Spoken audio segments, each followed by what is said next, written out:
Aimez-vous les histoires d'espions, d'évasion et de révolution? Voulez-vous plonger dans un univers sombre et partir à la découverte d'histoires oubliées et méconnues? Révolté, c'est un projet qui vise à mettre en lumière des destins héroïques et des figures badass de l'histoire. À travers un jeu de société et un podcast, nous vous proposons de résoudre 18 enquêtes et découvrir 18 vies extraordinaires. Alors, serez-vous à la hauteur de ce défi? On est parti d'un constat simple, c'est que l'histoire oublie trop souvent les femmes. Ce qui fait qu'il y a des figures incroyables et des destins hors du commun qui restent dans nous. On a aussi remarqué que le jeu de société, c'était un outil génial pour apprendre en s'amusant. Le problème aujourd'hui, c'est qu'il y a trop de jeux de société éducatifs qui restent trop dans cette dimension éducative et qui du coup perdent en fait. Et c'est là qu'on intervient avec Révolté. Notre mission, c'est de réparer ces oublis. C'est de célébrer les héroïnes incroyables de l'histoire grâce à une dimension immersive, ludique et passionnante, même à celles et ceux qui ne se sentaient pas concernés dès le départ. Avec Révolté, on ne fait pas que jouer. On découvre, on apprend et surtout on fait connaître des récits extraordinaires tout en prenant du plaisir. Dans l'équipe de Révolté, nous sommes 5 passionnés déterminés à mener à bien ce projet ambitieux. Nous avons tout d'abord Augustin, Andy, qui est notre sound designer, Oriane, notre podcast designeuse, Bérénice, notre chargée de conception du jeu, Emma, notre chargée de conception du jeu et aussi du financement, et enfin moi-même, Léna, chargée de communication. Ensemble, avec Révolté, nous souhaitons vous faire vivre une expérience inoubliable. Révolté, c'est donc un projet avec 2 médias complémentaires, un jeu de société et un podcast. C'est d'abord un jeu de société collaboratif, où les joueurs collectent des indices et créent des stratégies pour retrouver les 18 révoltés. Dans une boîte de jeu, il y a 18 cartes-lieux qui plongent les joueurs dans des atmosphères et des époques différentes. Derrière chaque carte-lieu se trouve une femme extraordinaire, une des révoltées. Comment se déroule une partie? C'est très simple. Les joueurs piochent 3 cartes-lieux et embarquent pour 45 minutes d'aventure. Ils ont 15 minutes par carte pour collecter 4 indices, avant de pouvoir la retourner et découvrir qui se cache derrière ce lieu énigmatique. Ils pourront ainsi passer à la suivante. Une fois les 3 cartes-lieux retournées, la partie est terminée.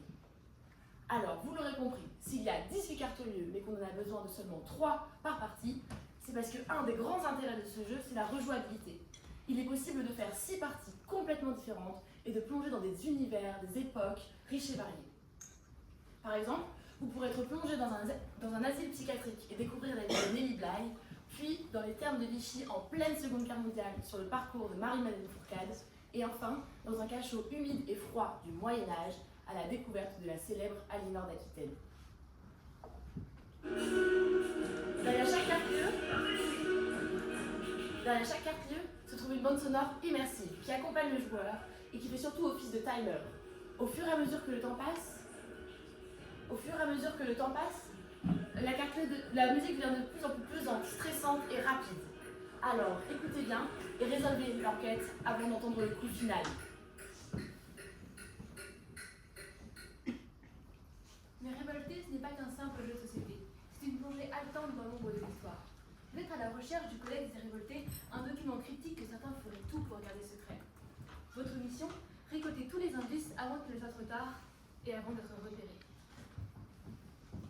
Grâce aux 3 cartes-lieux, vous serez transporté à des époques clés de la vie des 3 mystérieuses femmes, celles qu'on appelle les révoltées. Mais attention, parce que chaque lieu recèle des dangers, des secrets et une atmosphère pesante où tout semble vous épier. Alors écoutez attentivement la bande sonore immersive et rassemblez les 4 indices nécessaires pour avancer dans votre enquête avant qu'il ne soit trop tard. Et ce n'est pas tout. Une fois tous les indices d'un lieu révélés, vous pouvez retourner la carte et découvrir le dessin bouleversant d'une révoltée. Scannez le QR code et laissez-vous emporter par un podcast immersif, une nouvelle pièce de puzzle qui pourra bien vous faire frissonner. Mais serez-vous assez rapide et serez-vous assez perspicace pour découvrir toutes ces cartes de lieu et retrouver tous les indices? Une fois toutes les cartes de lieu retournées et toutes les révoltées identifiées, vous pourrez décacheter l'enveloppe scellée et découvrir le Codex des révoltés. Mais attention, parce que ce dernier fragment d'histoire pourrait bien changer votre regard sur tout ce que vous pensez savoir. Révolté, une expérience immersive en enquête et survie où chaque minute compte. Saurez-vous résoudre l'affaire avant qu'il ne soit trop tard? Est-ce que je peux jouer avec vous? Bien sûr que tu peux jouer avec nous. tu arrives sur la troisième étape de la dernière partie de ce jeu. C'est-à-dire que les joueurs ici ont déjà résolu, ont déjà retrouvé les 17 cartes luttes présentes dans la boîte, et là, entament la fin de leur dernière partie. On arrive vers la fin parce que la bande sonore commence à être de plus en plus stressante. Alors, pour rejoindre la partie, il faut que tu te dépêches de choisir une carte personnage. Ok. Donc, je vais choisir le littéraire en rouge. Tu choisis la carte littéraire et une fois ton personnage choisi, tu peux trouver un objet sur la carte de lieu et choisir d'interagir avec. Celui que je veux. Celui que tu veux. Ok. Donc, parce que je suis littéraire, je vais prendre le livre. Ensuite, tu peux prendre la carte objet correspondant à ton objet. D'accord. Et nous la lire à voix haute, bien sûr. Au sol, vous trouvez un vieux livre couvert de poussière. En tournant ces pages jaunies, vous remarquez que certains mots sont encerclés d'encre noire. En les rassemblant, vous déchiffrez une étrange phrase. Le hérisson est en cavale. Que peut bien signifier ce mystérieux message? Il y a écrit plus un indice sur la carte. Donc merci Maëlle, grâce à toi, on vient de récolter notre dernier indice et ça tombe bien parce que la fin du timer vient de sonner et du coup c'était un peu chaud. Du coup, comme le disait Bérénice, on a joué 17 cartes de jeu, découvert 17 femmes. Nous sommes venus sur la dernière carte. Est-ce que tu peux la retourner pour nous dire quelle est la dernière révoltée qui se trouve derrière cette carte? Donc la carte bleue, celle-là. Oui. Très bien. Donc je lis. Espionne de Londres, Marie-Madeleine Fourcade a dirigé l'un des plus grands réseaux de résistance pendant la Seconde Guerre mondiale. En 1944, elle met la main sur le Codex des révoltés, qu'elle dissimule dans les termes de Vichy. Si vous voulez en apprendre plus sur Marie-Madeleine Fourcade, scannez le QR code. En fait, je suis pas sûre d'avoir compris ce que c'est le Codex des révoltés. Le Codex des révoltés, c'est ce que tu découvriras dans cette enveloppe.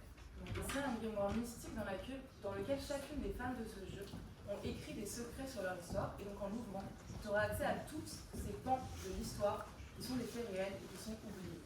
Donc, tu peux l'ouvrir. Tu peux décacheter l'enveloppe. Très bien.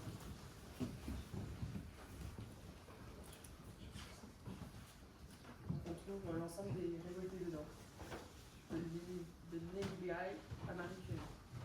Exactement. Et si tu regardes bien normalement au fond de l'enveloppe, tu vas pouvoir trouver un QR code qui peut te permettre d'avoir accès aux histoires de toutes ces femmes incroyables. Et qui me donne donc accès au podcast. Voilà, c'est ça. Trop bien, merci. Merci, Maëlle. Donc, Attends, on laisse 3 secondes de regarder ça, regarder un petit peu. Donc pour expliquer au jury, on a donné tout le set du jeu au jury qui sont en train de les regarder. On a aussi donné donc, cette enveloppe craft en version plus petite qui était cachetée, donc il fallait la décacheter pour trouver le codex.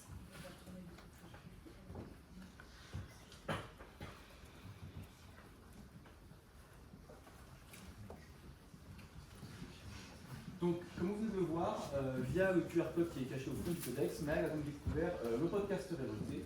Ce podcast il est composé de 18 épisodes, comme les 18 lieux que traversent les joueurs à travers le jeu de société. Chaque épisode se concentre sur une femme, sur un de ces 18 destins incroyables, sur ces femmes qui ont défié les normes de leur époque. En passant par une diffusion sur toutes les plateformes de streaming principales, Révolté veut proposer un format captivant qui s'inspire du true crime. Et le true crime, en fait, c'est un genre narratif qui explore les affaires criminelles en mettant notamment en avant les moments les plus mémorables de ces dernières. Donc, chaque épisode dure entre 10 et 15 minutes, en du coup mettant en avant les moments les plus importants de la vie de chaque femme et en mettant l'auditeur dans une ambiance de récit historique avec immersion. Chaque histoire se suffit à elle-même, c'est-à-dire que vous pouvez en écouter une, deux et trois et apprécier, mais si vous écoutez ensemble et avec le jeu, ça du coup fait découvrir l'entièreté du projet Révolté, et en plus vous comprenez du coup tous les sacrifices, tous les combats, tous les défis réalisés par ces héroïnes oubliées. On pourra du coup retrouver des femmes comme Suzanne Noël, Louise Michel, Alice Guy et Marie-Madeleine Fourcade, dont on va justement vous faire écouter le début du podcast qui lui est consacré.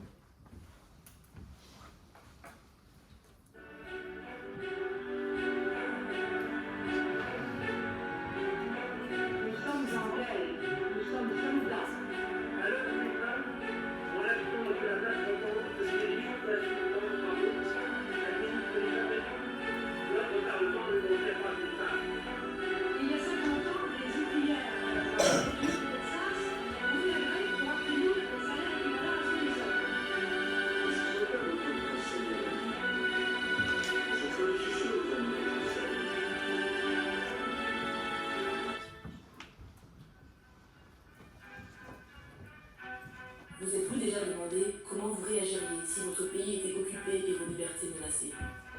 Auriez-vous le courage de résister? Oseriez-vous vous confronter à l'ennemi et prendre des décisions risquées pour protéger les vôtres? Aujourd'hui, pour notre premier voyage, nous vous invitons à replonger dans la France occupée de 1944, en pleine Seconde Guerre mondiale, dans la vie d'une femme qui a défié la mort, les nazis et l'impossible pour s'évader de prison. Marie-Madeleine Fourcade.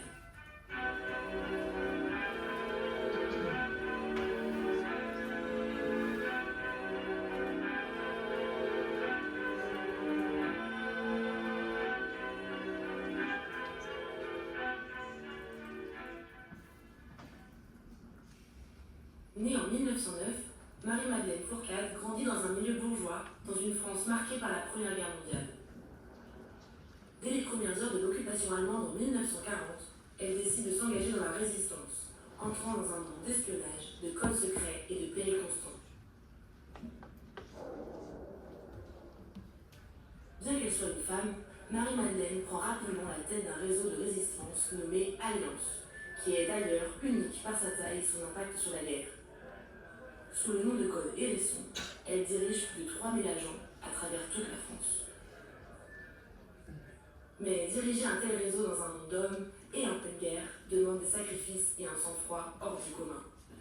Recherchée par la Gestapo, trahie par des proches, elle est arrêtée à plusieurs reprises, et notamment en 1944, lorsque, enfermée dans une cellule, elle parvient malgré tout à réaliser l'impossible, s'évader au nez et à la barbe de ses geôliers.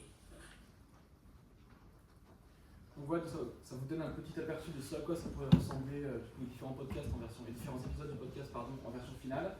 Et du coup, pour ce projet, à la fois le podcast et le jeu de société, on a besoin du coup de vous, les amateurs de jeux de société, de jeux d'enquête, les fans d'immersion, les fans de podcast. C'est pour vous et surtout par vous qu'on a envie que Révolté évolue dans le futur. Et également avec un projet comme celui-ci, dans un second temps, qui du coup convoque les valeurs du féminisme à travers l'histoire. On est aussi intéressé à s'adresser à un autre public qui pourrait nous aider à développer ce projet, à savoir les jeunes féministes. Révolté, c'est un projet extraordinaire qui attend qu'un dernier coup de pouce pour vraiment voir le jour. En effet, pour pouvoir donner vie à Révolté, nous avons besoin de financement et c'est là que vous intervenez, puisque nous allons lancer très prochainement une campagne de crowdfunding sur Ulule. Notre objectif, c'est d'atteindre au moins 7 000 €. Grâce à cette somme, nous pourrons travailler avec divers professionnels qui nous permettront de sublimer notre jeu. Tout d'abord, nous allons travailler avec un game designer afin de pouvoir retravailler nos mécanismes et faire de Révolté un jeu encore plus innovant et immersif. Nous voulons également pouvoir travailler avec un ou une designeuse, puisque pour l'instant, nos visuels ils ont été réalisés par un mélange d'intelligence artificielle, par des visuels qui ont été produits par des élèves en école d'art, qu'on remercie chaleureusement, et par des visuels qui ont été produits par notre équipe. Et du coup, pouvoir avoir un designer derrière qui nous permettrait de créer une direction artistique qui serait plus linéaire, plus cohérente et surtout plus immersive pour entraîner le plus de joueurs possible dans notre projet. Pourquoi soutenir Révolté? C'est bien simple. Soutenir Révolté, c'est pas simplement financer un jeu, c'est faire part d'une réelle aventure. Et pour les participants de crowdfunding, nous avons des remerciements spéciaux avec des contreparties exclusives, notamment des exemplaires de jeux, mais aussi des goodies et plein d'autres surprises qui vous attendent sur Ulule. Et ce n'est pas tout. Si nous dépassons la somme initiale des 7 000 € prévus, nous avons plein d'autres projets pour pouvoir faire de Révolté un jeu encore plus intéressant. Nous souhaitons notamment, par exemple, améliorer le design de nos cartes, afin de les rendre plus solides et plus jolies, mais aussi, pourquoi pas, rajouter de nouvelles enquêtes, et même, dans le meilleur des cas, pouvoir créer une deuxième boîte de Révolté avec 18 nouvelles femmes. Donc pour communiquer autour de notre projet, nous allons monter une stratégie de communication en 2 parties. La première partie concerne principalement le crowdfunding, parce que comme le disait Emma, sans ce crowdfunding, on ne va pas pouvoir financer notre projet, donc il est vraiment très important de communiquer là-dessus. Pour ça, nous avons réalisé une vidéo pitch avec une présentation de l'équipe et du projet que nous souhaitons partager sur tous les réseaux sociaux. Elle a été vraiment pensée pour aller sur les réseaux sociaux, donc on espère qu'elle puisse toucher un maximum de personnes. Ensuite, sur la seconde partie de la stratégie de communication, on a 2 plateformes principales qui sont Twitch et Instagram et qui répondent à des besoins différents de nos médias. Donc tout d'abord, Twitch, nous allons l'utiliser principalement pour la stratégie de communication autour du jeu de société, Pourquoi ? Parce que dessus, la cible de gamers est très présente. Donc pour nous, c'est pertinent d'aller sur cette plateforme. Mais aussi, au niveau du contenu, ce que l'on souhaite faire, c'est de rentrer en contact avec des influenceurs spécialisés dans le domaine du jeu. Donc par exemple, pour vous donner quelques noms, on pensait à un nom de jeu, Ultia ou encore Dany et Raz. On souhaite faire des partenariats avec eux où ils pourraient tester en live pendant leur émission le jeu. Donc ça permettrait au public de Twitch de connaître l'univers de Révolté, mais aussi de voir comment le jeu se joue. Ces émissions seraient par la suite retransmises sur YouTube et TikTok pour avoir une plus large audience, une plus grande visibilité. Ensuite, concernant le podcast, on ira principalement sur Instagram parce que c'est une plateforme qui est très utilisée aujourd'hui par les studios de podcast pour communiquer autour des contenus. Donc on pense trouver dessus notre cible amatrice de podcast. Mais aussi, ce qui est intéressant là-dessus, c'est qu'on pense trouver une cible plus féministe en fait, qui viendrait en complémentarité avec celle présente sur Twitch. Donc ça répond en fait à tous les besoins de nos cibles. Donc, voilà. Et enfin, dernier point important, on aimerait se rendre dans les salons spécialisés donc dans le podcast et dans le jeu de société, parce que pour nous c'est très important d'aller sur place, rencontrer des personnes pour se faire un réseau, aussi bien au début de l'aventure, donc pendant la phase de crowdfunding, pour rencontrer des potentiels financeurs, que dans une seconde partie, donc pour rencontrer notre public, pitcher notre jeu, etc.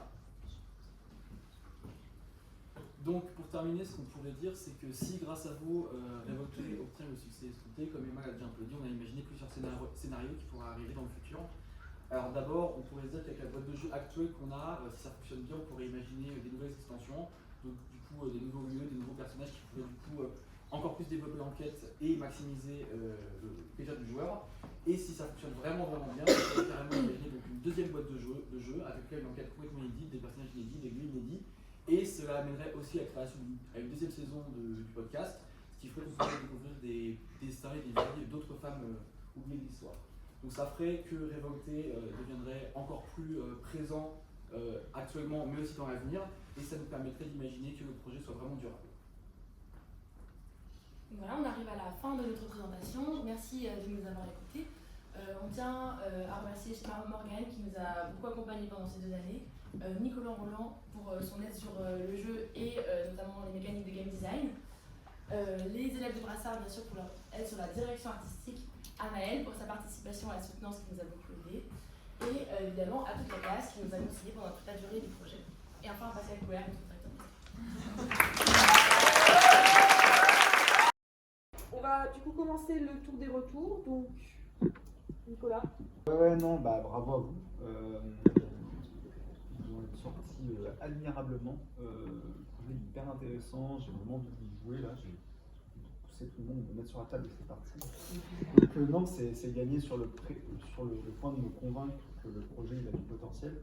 Il y a pas mal de choses, je pense que vous en doutez, à retravailler, notamment sur la réflexion du produit final entre le matériel, le prix, le visuel, parce que le prix nous on l'a, le public ne l'a pas, mais nous on l'a, c'est 30 € si je ne me trompe pas.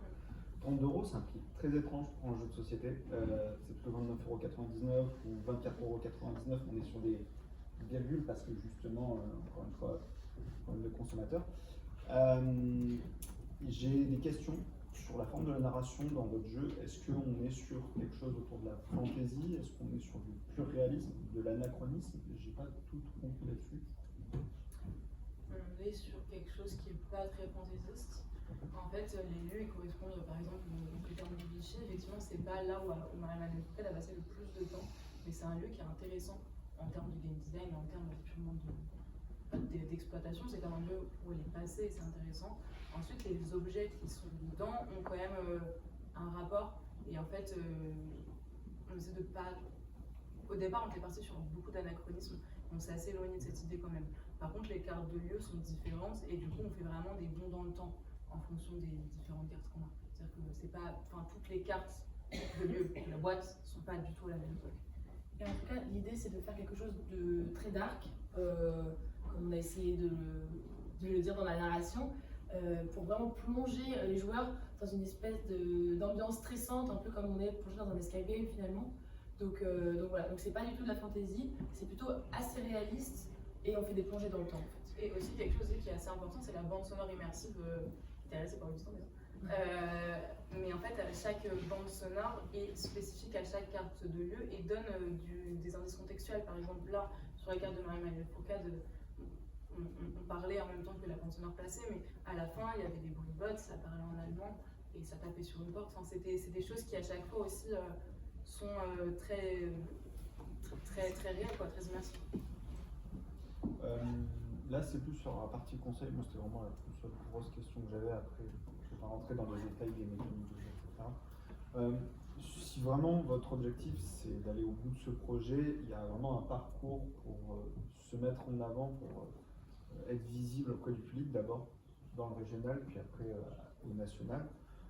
Vous avez une bonne réflexion sur Twitch. Je pense que c'est vraiment le média de demain pour tout ce qui est montrer des nouveaux jeux de société. Vous avez cité quelques créateurs. Pour n'en citer que quelques-uns, il y a Maxildan, il y a Moody, il y a Horty, il y a Magla. Alors, en plus, j'ai pris des filles qui justement jouent à des jeux de société pour garder ce caractère féministe. Mais Maxildan, c'est une des grosses chaînes aussi qui montre plein de jeux de société, des jeux de cartes, des jeux de plateau, des jeux d'enquête, des choses comme ça. Après, vous pouvez vous diriger aussi sur aussi des créateurs de contenu qui sont plus portés sur du jeu de rôle. Donc là, après, on peut aller sur du Mister MD, des choses comme ça. Donc ça, c'est pour la partie Twitch, mais c'est pas du tout la première étape.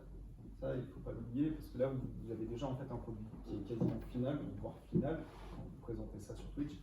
N'oubliez pas les salons, en fait. On a parlé dans le plan de communication. Ok, d'accord.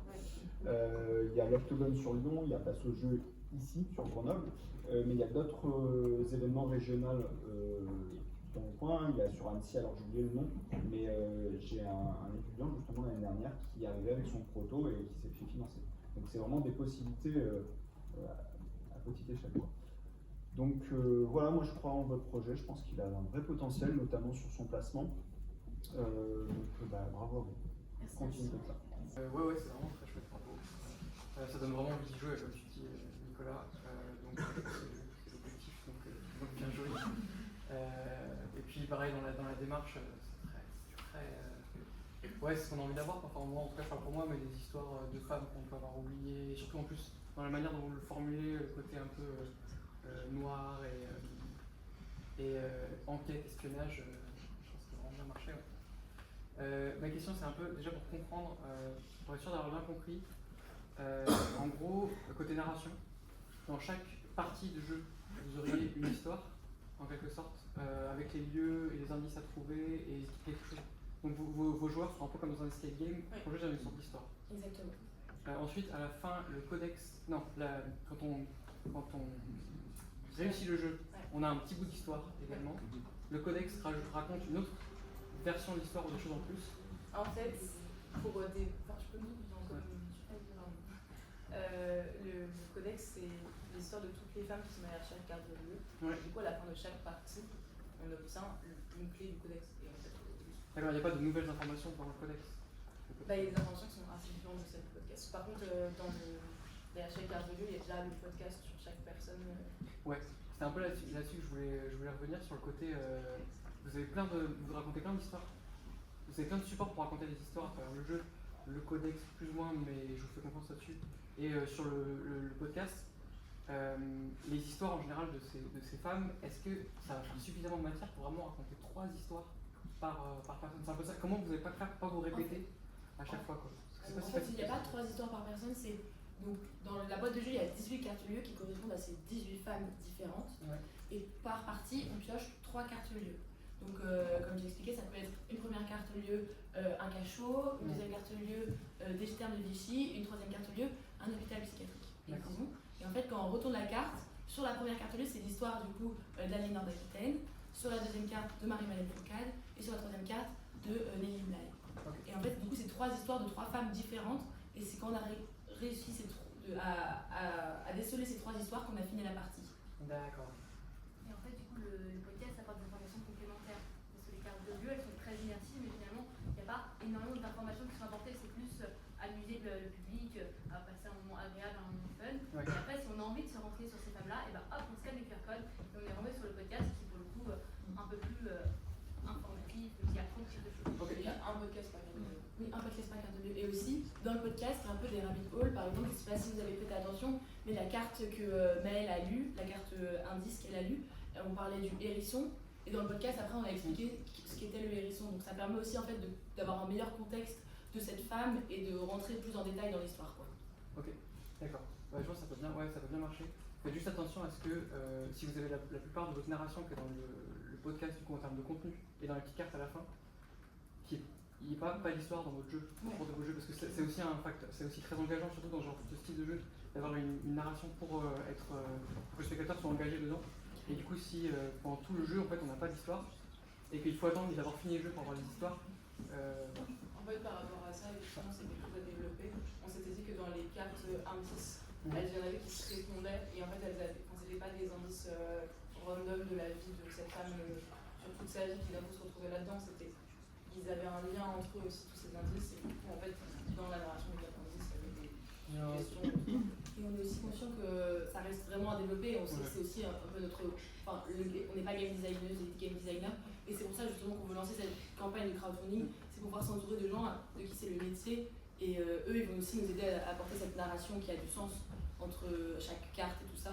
Nous, on a l'idée du concept général, on sait de qui on veut parler, mais les mécaniques de jeu en elles-mêmes, on veut vraiment s'aider de personnes professionnelles. D'ailleurs, justement, pourquoi 7 000 €? C'est une somme aléatoire ou une raison? J'ai fait un petit budget, ça a été non calculé. Après, j'ai conscience de pas y connaître grand-chose, donc de ne pas pouvoir vraiment en parler parfaitement, mais en comptant du coup des coûts fixes et des coûts variables basés notamment sur l'impression, et en comptant aussi la part de notre podcast qui sera financée par des aides d'État et les publicités. Et donc en fait pour faire un budget qui est plus ou moins équilibré en comptant nos jours. Ça va monter un peu plus haut. C'est une échelle basse. Juste pour finir, après je laisse la parole, promis. Pour défendre un peu les métiers des scénaristes. Vous parlez beaucoup de game designer, de designer, etc. Mais vous avez quelque chose qui est très narratif. Donc vous avez besoin de gens qui font la narration aussi. Après, ça peut être Ça peut être un game designer avec plusieurs narrations. Mais il n'y a pas que le game design, il y a aussi la manière de raconter. Ouais, c'est clair. Oui, surtout dans un besoin. Ouais, voilà. Mais très chouette. Ça donne envie. Moi je suis aussi assez d'accord, ça donne envie d'y jouer, ça donne envie d'écouter les podcasts, bravo.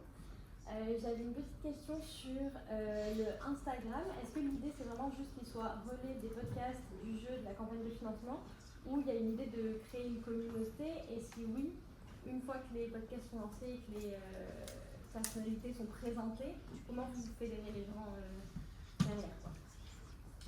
Donc l'idée c'est quand même de relayer les différentes infos, mais principalement du podcast, parce que c'est là, comme je disais, qu'il y a les auditeurs de podcast qui sont plus présents.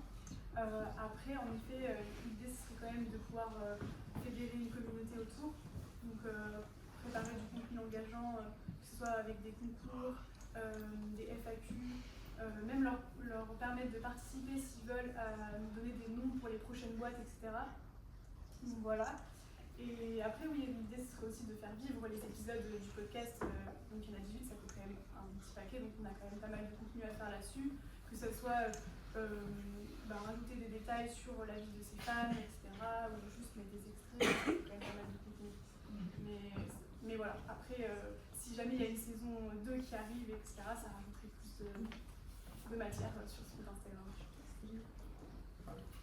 Bravo pour le projet. Également, j'ai remis à jour mon collègue.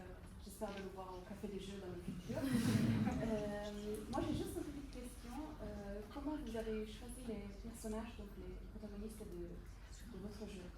Avec quels critères? Parce que j'ai vu qu'il y a certains noms qui sont déjà connus. Je vois Marie Curie, donc peut-être que après, c'est juste pour donner aussi un peu. En fait, on voulait, donc on a vraiment beaucoup fouillé pour savoir de qui on voulait parler et tout. Au début, on voulait mettre que des femmes totalement inconnues de tous et de toutes.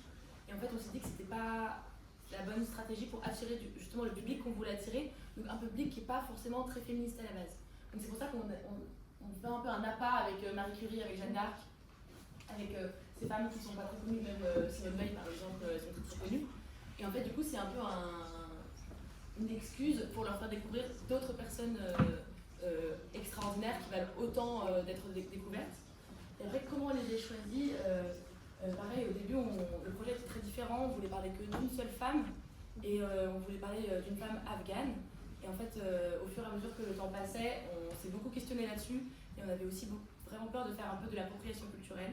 Et vu qu'on n'a pas eu l'occasion pendant les 2 années de s'entourer de professionnels, on a préféré partir sur des femmes occidentales où nous, on pouvait mieux comprendre leur histoire sans faire de raccourcis. Voilà, donc c'est pour ça qu'on a choisi ces 18 femmes. Elles viennent d'époques, de temps, de milieux différents, mais elles sont toutes occidentales. Et évidemment, si on fait une deuxième, mais aussi l'idée c'est si on arrive à faire une deuxième boîte de jeu, on aimerait aussi du coup avoir des professionnels, des anthropologues avec nous pour pouvoir explorer aussi d'autres pays, des choses comme ça. Voilà.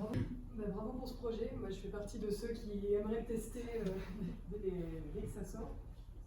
J'aime beaucoup la direction artistique. J'y retrouve peut-être un tout petit peu de Morgane, je sais pas si. Je trouve un petit peu de la patte. Ouais, le jeu pro là.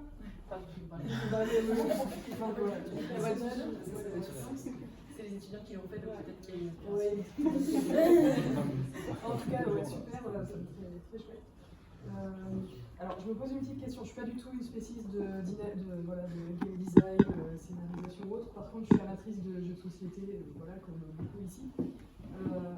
Vous mettez en avant le côté true crime, les inspirations true crime, cette DA, vous parlez de révolter, donc vous positionnez ces femmes comme des agentes, entre guillemets, au sens active. Par contre, quand j'écoute la présentation, j'ai plus l'impression que c'est de l'enquête, des indices, des choses comme ça où on avance, et qu'à la fin, le prix, entre guillemets, le codex, justement, c'est de découvrir leur profil. Moi, j'avoue que j'aimerais bien, en fait, incarner ces femmes-là. Alors, ça change un peu tout, peut-être, la dynamique du jeu. Ça change la cible. Peut-être le cible, je ne sais pas trop, mais moi, pour le coup, on me dit révoltée. On me montre ces femmes-là, voilà, brillantes, intéressantes et tout. J'aurais presque envie de les incarner, quitte à les transformer en personnages et à peut-être simplifier leur vie ou voilà, faire peut-être des anachronismes aussi. Et que dans ce jeu-là, je les incarne, je joue, c'est relativement simple. Et après, dans le podcast, par contre, j'apprends la vraie vie de ces femmes-là. Et ça répondrait peut-être à la question de ne pas faire doublon entre le jeu et le podcast. Là, pour le coup, je me dirais, tiens, je suis une aviatrice, je suis Marie Curie qui fait les radios des hommes pendant la guerre. Enfin, voilà, ce genre de choses. Parce que vraiment, le titre promet quelque chose que je retrouve moins dans la dynamique. C'est vrai que c'est tout à fait vrai, et on avait aussi réfléchi à un moment de pouvoir incarner ces femmes-là, mais c'était aussi compliqué parce que pour la plupart, c'était des femmes qui ont eu un passé très lourd et très difficile, et on n'était pas sûr de déjà leur rendre hommage en les mettant en scène, et aussi comment le faire sans pour autant toucher ou impacter le public. C'est des femmes qui ont connu beaucoup de violences, qu'elles soient physiques, qu'elles soient sexuelles, qui ont été beaucoup rabaissées et détruites pendant leur vie, et c'était aussi compliqué à mettre en scène tout en gardant un public accessible à tous et sans traumatiser nos joueurs. Mais c'est vrai que c'est une idée qui pourrait être tout à fait hyper intéressante et justement qui répondrait bien à notre idée de révolter. Je veux juste dire aussi, il y a un peu, on a beaucoup réfléchi à ça. On s'était dit, le risque, c'est que les joueurs et les joueuses prennent uniquement les femmes qu'ils connaissent déjà. Parce que quand on voit Constance Markiewicz, par exemple, on n'a aucune idée de ce qu'elle fait, et donc je ne sais pas si les joueurs iront directement prendre ce personnage, et du coup le risque c'est qu'il y a un raccourci, que tout le monde prenne Marie Curie, Simone Veil, la limite, des femmes qu'on connaît déjà, et du coup on ne découvrira pas d'autres femmes. Et moi ce que je vois aussi c'est le problème de la cible, c'est-à-dire que moi aussi en tant que femme féministe, j'ai trop envie d'incarner des femmes puissantes.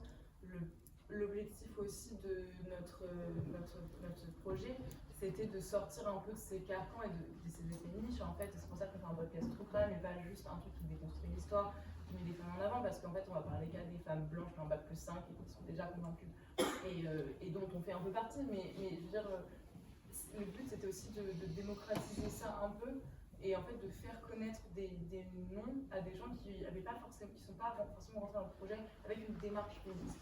C'est pour ça qu'il y a des cartes personnages qui sont des hommes aussi. C'est pour que, parce que, je sais pas, pour moi, quand je prends un personnage, je prends celui qui est là au plus stylé. Parce que voilà, et c'est lui auquel je m'identifie le plus. Et ça permet justement plus d'inclusion, que ce soit plus soft comme approche et comme intégration des noms. Ça vaudrait le coup de voir, je vois dans les jeux comme Street Fighter, il y a plein d'hommes qui prennent des femmes comme personnages et qui arrivent à s'y incarner, mais ça demanderait du travail, effectivement. Enfin, vous avez raison sur est-ce que des hommes seraient capables d'acheter ce jeu en se disant on devrait étudier ça. Mais je crois en l'incarnation peut-être pour faire passer à réfléchir. Merci pour la présentation. Non, j'avais pas tellement plus de questions. Enfin, juste très concrètement, quand tu fais une partie, ça dure combien de temps? Tu joues à combien? Si t'es un mec, est-ce que tu peux jouer Non, voilà. 45 minutes. D'accord. De 2 à 4 joueurs, tout le monde est bien venu pour jouer. Et 15 minutes par carte ensemble, parce que on pourra faire une partie. C'est 45 minutes. Ça, c'est ce qu'on a dit au début. La partie en entier, c'est 45 minutes. C'est 15 minutes par quart de lieu, donc il y a 3 quarts de lieu, la moitié de 45 minutes. Après, ça peut être moins, parce qu'en fait, c'est le chronomètre, c'est la bande sonore immersive, comme on a dit. Donc, maximum 15 minutes par femme, sinon, par quart de lieu, sinon on a perdu, si on arrive au coup final. Mais après, peut-être que des joueurs très expérimentés pourront le faire en 7 minutes et la partie sera très rapide. Ok, merci. Merci beaucoup. Un point de vue un peu décalé quand même, parce que il y a quelque chose qui, dans l'histoire de ces femmes, résonne aussi avec ce que vous avez vécu au niveau de votre groupe, c'est-à-dire la volonté de persévérer malgré les obstacles qui sont devant vous, de toujours vous en sortir, de faire preuve de résilience. Parce que Morgane me glissait à l'oreille à l'instant, la chef de groupe, enfin la personne qui était, l'étudiante qui était au départ chef de projet en quelque sorte, qui avait initié le projet-là, est partie en cours d'année pour rejoindre aussi une autre orientation professionnelle. Et vous avez su relever le défi en permanence et vous adapter, faisant preuve en quelque sorte de persévérance, de volonté. Et moi, je voulais dire simplement que ça fait aussi partie de votre parcours. Vous savez, celui qui réussit, c'est pas celui qui sait donner des coups, c'est celui qui sait en prendre, en encaisser, comme on dit. Nelson Mandela disait ne me jugez pas à travers mes succès, mais à travers ma capacité à me relever de mes échecs, d'une certaine manière. Et je trouve que ce que vous avez fait à ce titre-là témoigne de cette capacité pour nos étudiants, je vous le disais tout à l'heure, de reprendre les choses en main et de faire preuve d'une volonté permanente, oui c'est ça, de résilience. Alors c'est pas directement lié à votre projet, mais je voulais vous féliciter pour ça, parce que je sais que vous avez traversé beaucoup de difficultés et que vous avez en permanence voulu aller jusqu'au bout de ce projet, et finalement, le jury en témoigne, le mener à bien. Donc pour ça, bravo, merci.